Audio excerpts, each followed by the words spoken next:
मैं हमारे शहीद सिद्धू कानू जी, चांद भैरव, फूलो जानो, भगवान बिरसा मुंडा, शहीद शेख भिखारी, शहीद नीलांबर पीतांबर, स्वर्गीय विनोद बिहारी महतो जी, शहीद निर्मल महतो जी, शहीद जयवीर महतो जी, महेंद्र सिंह जी, स्वर्गीय टेकलाल महतो जी, स्वर्गीय हाजी हुसैन अंसारी जी, स्वर्गीय जगन्नाथ महतो जी, सभी को नमन करती हूँ। और मंच पे उपस्थित हमारे माननीय मंत्री मिथिलेश ठाकुर जी, दर्जा प्राप्त मंत्री श्री फागू बेसरा जी, माननीय विधायक मथुरा महतो जी, माननीय विधायक सुब्रमण्य कुमार सोनू जी, माननीय सांसद श्रीमती महुआ माझी जी, श्री संजीव बेदिया जी, पवन नयन जी, विनोद किस्को जी, नीलकंठ महतो जी, राजकुमार महतो जी, गुरु गौरव पटेल जी, सोनाराम माझी जी, मोहम्मद इजहार अंसारी जी, दिलीप वर्मा जी, संजीव सिंह जी और तमाम सामने बैठा हर एक जन जो झारखंड मुक्ति मोर्चा से जुड़ा हो चाहे ना जुड़ा हो, इस मैदान में उपस्थित सब एक एक जन को मेरा फूल जोहार है। आज झारखंड मुक्ति मोर्चा का यह स्थापना दिवस हमें इस बात की याद दिलाता है कि जिस खून को बहा करके, जिस एक एक शरीर का पसीना कतरा बहा करके हर एक जन जो यहाँ का वासी है और जिसने झारखंड को अलग करने का सपना देखा था, जिसकी वजह से झारखंड मुक्ति मोर्चा पार्टी इस उम्मीद को, इस सपने को आगे लेके बढ़ी थी। आज इस जगह से उन तमाम लोगों को, जिनका शायद मुझे नाम भी नहीं पता होगा, लेकिन दिल से, अपने पूरे मन से और अपनी पूरी श्रद्धा से उन सभी को बहुत बहुत नमन करती हूँ, बहुत बहुत धन्यवाद करती हूँ। हर एक कार्यकर्ता, हर एक महिला, हर एक पुरुष, हर एक बच्चा जो हमसे दिल से जुड़ा है, जो बाबा किशन गुरु शिबू सोरेन जी के आदर्शों से जुड़ा है, हर एक को विचार, हर एक को सोच जो हमें आपस में जोड़ती है, उन सभी को मेरी तरफ से और हेमंत जी की तरफ से बहुत बहुत जोहार है। आज सबसे पहले अपनी बातों को शुरू करने से पहले मैं यहाँ तमाम जितने लोग यहाँ बैठे हैं, बुजुर्ग बैठे हैं, माताएं बैठी हैं, बहनें बैठे हैं, छोटे छोटे बच्चे बैठे हैं, आप सभी से पहले मैं माफी मांगना चाहती हूँ कि आप लोग सुबह से तपती धूप में बैठते हुए हम सभी लोगों को सुनने के लिए और खास करके मुझे सुनने के लिए यहाँ पे इंतजार कर रहे थे। लेकिन मैं बहुत माफी मांगना चाहूंगी, उसमें एक और चीज जोड़ना चाहूंगी।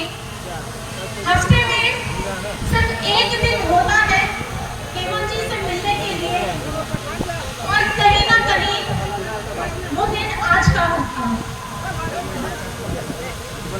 तो मुझे ये लगा कि सबसे पहले मैं हेमंत जी के पास जाना चाहूंगी।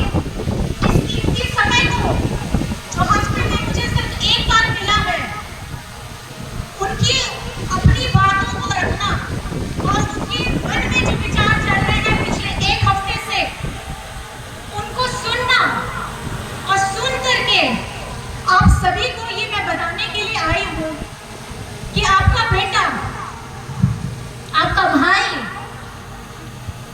आपका दोस्त, आप जिस भी रिश्ते से उनको मानते हैं, यही कहना चाहते हैं कि आप उन्हें थोड़ा माफ कर दीजिए।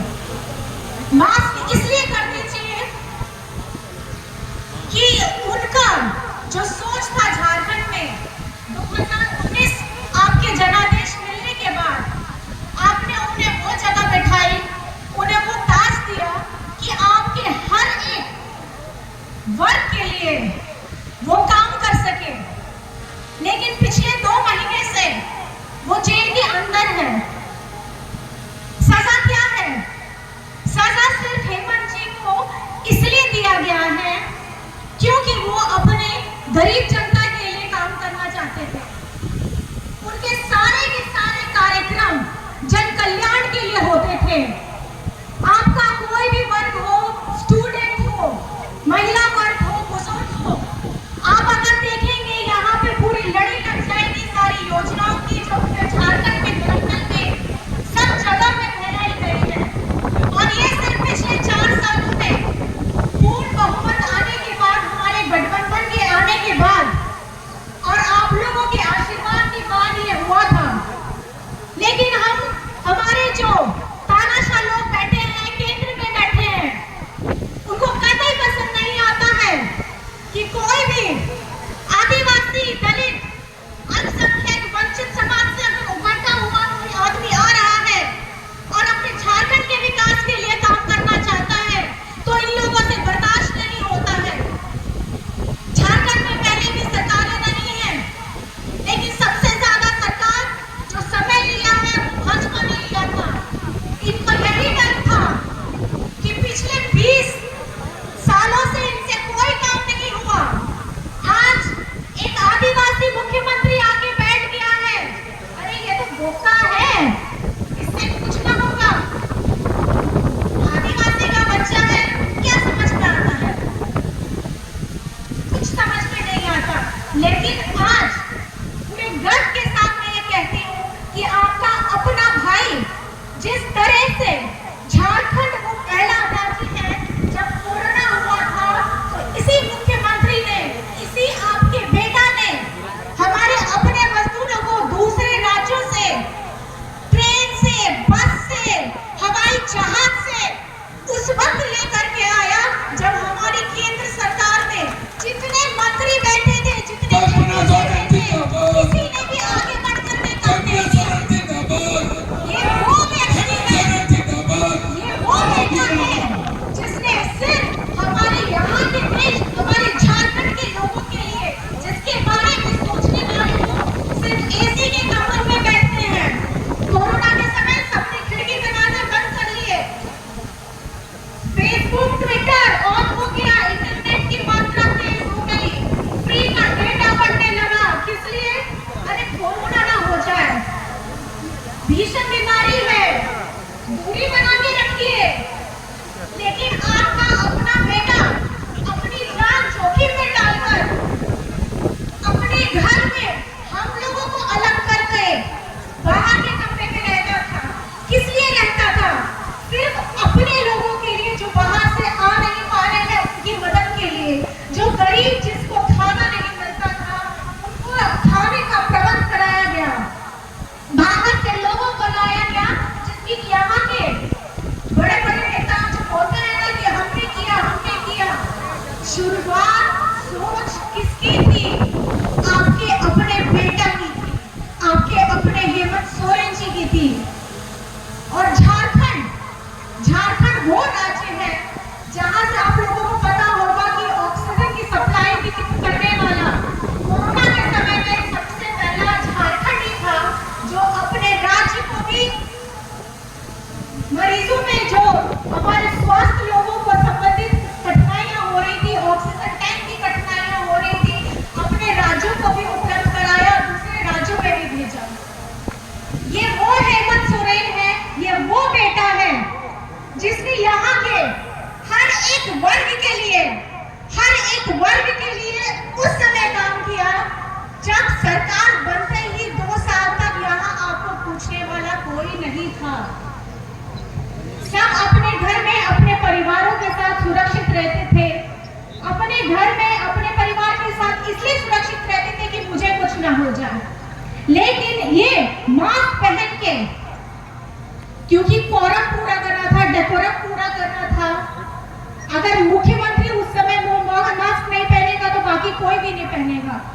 सब उनको देखते थे, उनको करते थे कि वो किस तरीके से जा रहे हैं, बाकी कोई भी। अगर मेरा ये कहना है कि एक इंसान जिसको अपनी जान की परवाह नहीं, इसलिए परवाह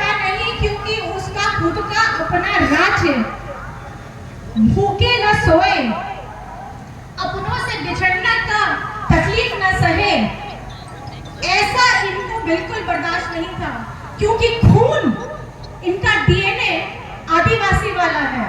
और खुशनसीब है हम, क्योंकि इनके पिताजी दिशमगुरु शिबू सोरेन जी हैं, जिन्होंने नंगे पांव बिना किसी संसाधन के साथ उस समय में महाजनों के खिलाफ अपना मोर्चा खोला था, जब उनके आगे पीछे चलने वाला कोई नहीं था। बहुत छोटी सी उम्र थी, 15-16 साल की उम्र नहीं होगी, जब उनके पिताजी को शरीर से एकदम काट करके रख दिया गया, क्योंकि वो अपनी आवाज को बुलंद करते थे। ये झारखंड ऐसा राज्य हो गया है कि हमें हर वक्त हर जगह सिर्फ संघर्ष करना पड़ता है, और केंद्र सरकार आज भी हमारे साथ वही कर रही है। झारखंड 2019 में जब गठबंधन की सरकार बनी, यही केंद्र सरकार ने हमारे साथ हमारे झारखंड को एकदम सौतेला बेटा जैसा फेंक के रख दिया।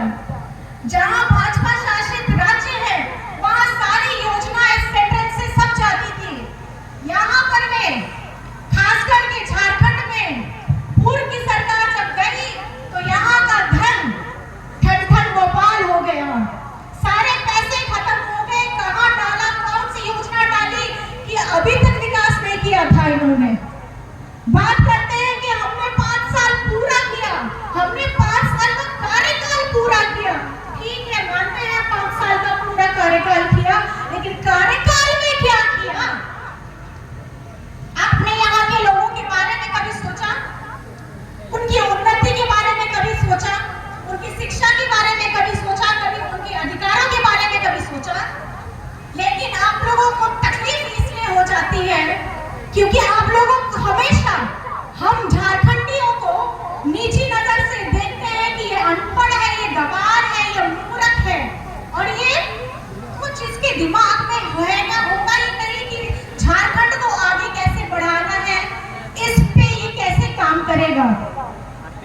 इन भाजपा वालों को सिर्फ देश में ना एक ही नेता रहने देना चाहते हैं, देश में सिर्फ एक ही पार्टी रहने देना चाहते हैं, देश में सिर्फ एक ही व्यापारी को आगे बढ़ने देना चाहते हैं, और देश के सिर्फ एक राज्य में सारी सुख सुविधाएं, सारी योजनाएं लगाना चाहते हैं।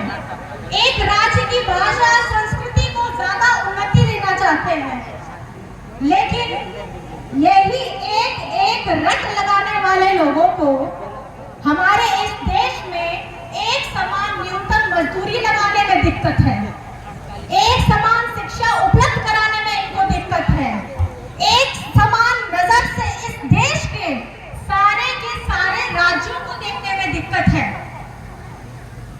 और साथ ही साथ हमारे जितने अधिकार हैं, जितने हक हैं, उनको एक समान से देने में भी इनको दिक्कत है।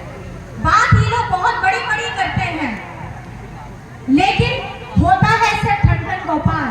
मेरा सिर्फ प्रश्न आपसे इतना रहेगा, आने वाला समय चुनाव है, आप इस चुनाव में अपने वोटों का सही इस्तेमाल करिए, क्योंकि ये 5 साल में एक बार आता है। ये जो तानाशाह ताकत आपके सामने खड़ी है, केंद्र सरकार झारखंड को सौतेला बेटा बना ही दिया है। अगर ये फिर आएगा, बीजेपी केंद्र में फिर आएगी, अगर आप बीजेपी के नेताओं को यहाँ से जिताएंगे, तो झारखंड फिर भी ये लोग पिछड़ा करके रखेगा, क्योंकि झारखंड को इन लोगों को प्यार नहीं है, यहाँ के झारखंडियों से इन लोगों को नफरत है। ये लोग चाहते नहीं है कि झारखंड का कोई भी बच्चा बाहर जाकर के पढ़े। इन लोगों को बिल्कुल पसंद नहीं है कि हम लोग सम्मान के साथ, स्वाभिमान के साथ इनकी आंखों में आंखें डाल करके बात करें, इन्हें कतई पसंद नहीं है। लेकिन आखिर में आप सभी से मैं ये कहना चाहूंगी, समय कम है, मुझे बताया गया है 5 बजे तक का ही बोलने का अनुमति है, लेकिन आखिर में आप ये सोचिए, हमारे झारखंड मुक्ति मोर्चा के हर एक कार्यकर्ता, जुझारू कार्यकर्ता, पहले से जुड़े हुए युवा है, आप झारखंड मुक्ति मोर्चा को वो अवसर दीजिए कि आने वाले समय में झारखंड जिस तरीके से आगे